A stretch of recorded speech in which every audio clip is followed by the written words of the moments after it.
everyone, my name is Dana. Welcome back to my YouTube channel. Today I'm going to be recording a video on how difficult it is to move all my agility equipment. Everything I have is aluminum based, and well, I should say all the contacts I have are aluminum based, and they are quite heavy and quite a pain to move. If you can see behind me, I have not moved my A-frame or dog walk in a while because I just don't want to. But I need to mow the lawn, and I figured I should shift them over at least so I can mow where, the grass has been getting taller. And I've already mowed here a few days ago. It's, not super short, but it's better than nothing. So I want to shift all this stuff over to this side so I can mow where all of my equipment is. And then after I mow, then I'll set up a new agility course. But yes. So with that being said, I hope this video is educational if you want to get into agility stuff. That way you can be mindful about the things you are purchasing and kind of know what you are getting into. Alright, so starting off, we have the teeter. As I said, quite heavy. When I actually first got this, I fell backwards and this landed on top of me, and I was so scared I was going to be trapped underneath it, but I was able to worm my way out of there, but it was mildly stress-inducing, and I was about this way from falling into a pile of dog poop. So that was great. It is, however, nice. It's adjustable in size. So all of my stuff was made by a private manufacturer who I believe passed away. But my friend has the same exact equipment, and then I bought this equipment off of a friend who's upgrading her equipment to Clip and Go. So, Clip and Go is a good source. I believe all their stuff is also aluminum based, I believe. But for me at least, underneath, you can see there's that line in between, and that adjusts how short or how tall this teeter-totter is. I believe I actually have mine. Is this short? Yeah, this is as tall as it goes, but I can make it shorter if I want to.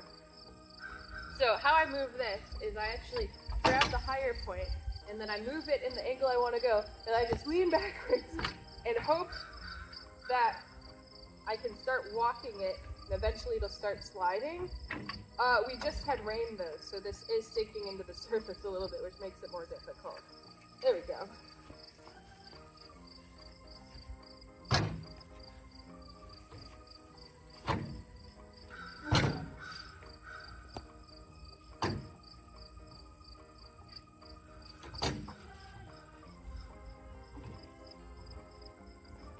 I moved the teeter-totter right here. Everything will go on the far side of that. My teeter-totter is kind of the blocker. So, next up, I have a triple jump. Oh no, this is a double jump. This one is older. It is pretty easy to move, however, they're a little unbalanced. So, when you are moving it and setting up your course, I do recommend pick the side of one jump, and then just set this where you want it to be, and then once you're ready to set up the poles, then move this out accordingly. They will not probably stand on their own. Alright, next up is my agility jump made by affordableagility.com. I don't know if it's made by it, but that's what it says on here. So even though it's quite large, this is probably my easiest one to move because it's all put together, it stays together nicely, bingo bango. There's no other things that need to be done, blah, blah, blah. So, moving this jump around, really not that difficult. Even if you wanted to, you could just drag it. You don't have to carry it. I will say right now, if I were to ever buy my own agility jumps like new, it would probably be that jump. I don't know if Affordable Agility makes double jumps, but at least for more single jumps, I will probably get that one, unless I get some off of Marketplace or find some for free. But anything that I purchase for full price, it'll be that. So next up, we have some of the free jumps I got from my kennel club that were donated. I mean, these obviously you can tell, they're half the size as that jump. So they're smaller than what is competition regulation, first of all. And also, they're just not as well made. These suckers do and will and can fall apart very easily, which makes it so much more annoying to move them, because I'll be moving them halfway and then they just fall apart. It's like, oh my gosh.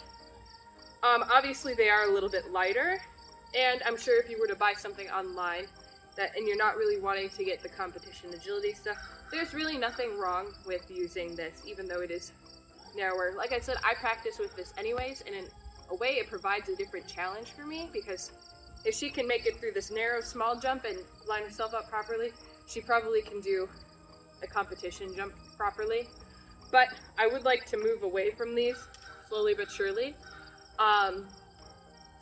and kind of work towards that. So if there's any agility making companies that would like to send me products and sponsor one of my videos, I would be happy to give you a delightful review.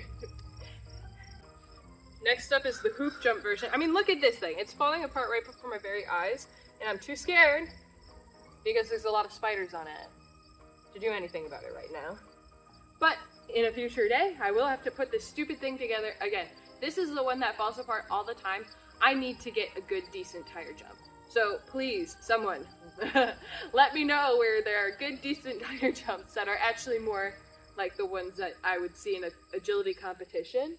Send me that way, and I just, oh my gosh. Obviously, it's good to have something, just, you know, so that way my dogs always stay comfortable going through a hoop. And I will say that this sizing is pretty accurate to at least a competition-sized hoop. Like, this is about the size they'd be jumping through.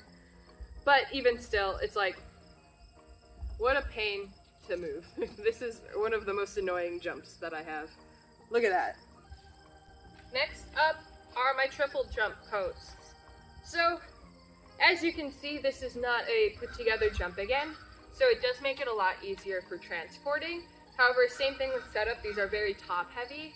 So when I am setting up, I usually pick the side of, okay, this is where this side of the jump needs to be, and then I lean the other side up to it until I start setting the poles up. Because otherwise, it would just keep on falling over. Next up are my agility poles. And these are annoying because they're not the ones that are in a track. So I have to stab all these in the ground individually, and I have a little rope and string that, like, I'll stab in the ground and that shows where the poles will go. But the takedown and the setup is a lot more annoying because of that. And it makes it difficult when it is colder, like spring and winter and late fall, when the ground is still frozen, to set these stupid things up because they're not on a track. So that's another thing I'd like to get in the future, is agility poles that I can just drag around. So once again, agility making companies, my email is in my description. Click on my profile, my email is there. Please reach out to me. I'd love to work with you for agility equipment. I'd love to do a sponsored video of your agility equipment. But for starters, there's nothing wrong with the stab in the ground agility poles. I'm gonna say that right now. Don't feel bad if you're using these. They still work the same, but I do think it is still good to expose your dog to the other side of agility poles, because most likely if you are competing, they'll be on a track. They won't be stabbed in the ground. Next up is the broad jump. This one is homemade, so it is quite a pain to move because it's made out of wood, so that does add quite the challenge. However, most of them are made out of plastic or PVC, which usually makes it a little easier. But they come in so many individual pieces that is annoying. Because if you have a bigger dog, it's not like you're doing two little things. Like, you have a bunch that you have to move to make it worth it. Okay, so next up are the sandbags. And these, I didn't even fill them up as much as they could be, but they are just so annoying. I hate the sandbags so much. So, yeah. These are, they have handles, so realistically you have to take them apart, and you could take one sandbag at a time. I don't want to do that, so I put the flap over my shoulders and carry them that way. And I only have one tunnel right now, but in the future when I have a bunch, oh my goodness. What I might do is I might just have people come over and help me, and then they can run through my courses for free once I have my own setup where, like, people can rent the facility. I'll say, hey, for helping me set up, you get a free 30 minutes of running through the course with your dog. No payment. Because, wow. It is just a pain. But yeah, these are another one. For safety, very important. For moving, a pain. The last thing I have in that pile is my tunnel, and normally it's very easy to carry. You just bunch it up and you loop your arms underneath. However, I don't want to get drenched. Like I said, it just rained and it collected a bunch of water in the ripples. So I'm not doing that, but even still, just kind of walking in the middle and then having both ends drag behind you. The tunnel's actually very easy to move around, surprisingly. I stand next to this thing for scale, first of all. This is the A-frame. This is probably the most difficult one to move out of everything, I'm going to be honest. Even more difficult than the dog walk. Just because of the sheer size of this, like how tall it is, how wide it is, and it sinks into the ground, it makes it very challenging to move. So we'll see if I can even get it to move at all.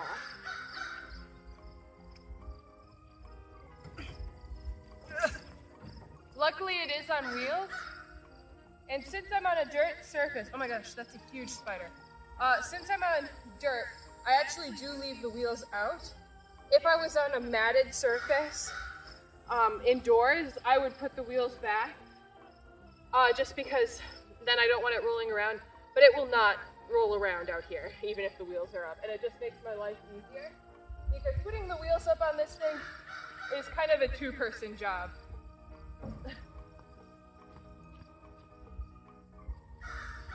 The other thing that is difficult is if you have this in an indoor arena where it's sand or kind of dusty or dirt, it does get kind of gunked up in the wheels. The wheels won't turn as easily. The sand will kind of prevent that. So that is also kind of annoying. Okay, lastly we have the dog walk. Now normally if you want to move it, you take these, both the ramps off, and you can slide them in. And that will help keep it a little bit easier to move. I don't want to do that. I don't want to do that. I don't want to do that. That's too much work. I don't want to do that. So what I do is I just kind of zip here and then pull one side. And then I go to the other side and I just do a back and forth sort of thing.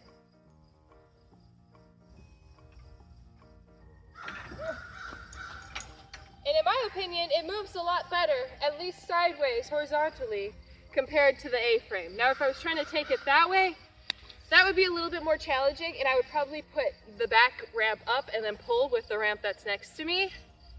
But luckily, I don't do too much moving around of the equipment. I can get pretty creative, and I'm just a bad course builder in general. But yeah, these two bigger equipments are very difficult to move. But if you want to compete in standard agility, they're very important to train on. But you should be able to find places to rent or take classes to rent and kind of do where you don't necessarily need to buy these things. For me, with me liking to record videos, I like to train my dogs. I love agility. I'm very lucky to have these. I did not think I would have any contact obstacles for a very long time. But luckily my friends are very kind and I got these for a very reasonable price in my opinion. However, you can always keep an eye out on Facebook Marketplace. The one thing I will recommend is I do see contacts made out of PVC piping and I would really stray from those. I just don't trust it. I'm sure they are fine, but just with how stupid some of my jumps are, I would hate for your dog to be on a teeter-totter and it just fall apart. So I would always say get a metal one. Or you know what, there are some wooden ones that are okay too that I've seen. But I do think out of metal or wood, the metal would be easier to move than the wooden ones. I do think that. But with that being said, that is it for today's video. I hope you found this educational and informative so that you can make educated decisions on your future agility purchases. And I hope this set realistic expectations that there's a lot more to go into, you know, doing agility with your dog other than just having the equipment. Setting up a new course for me can take at least an hour, and taking down the course also takes at least an hour. So any yard maintenance you want to do becomes an hour more work, depending on how big of a course you have set up and depending on how much equipment you have. Plus then storing it and keeping it protected during the winter time. You know, you really want to be mindful of all of that. But But with that being said, thank you so much for watching, liking, and subscribing. I'll see you in the next video. Bye!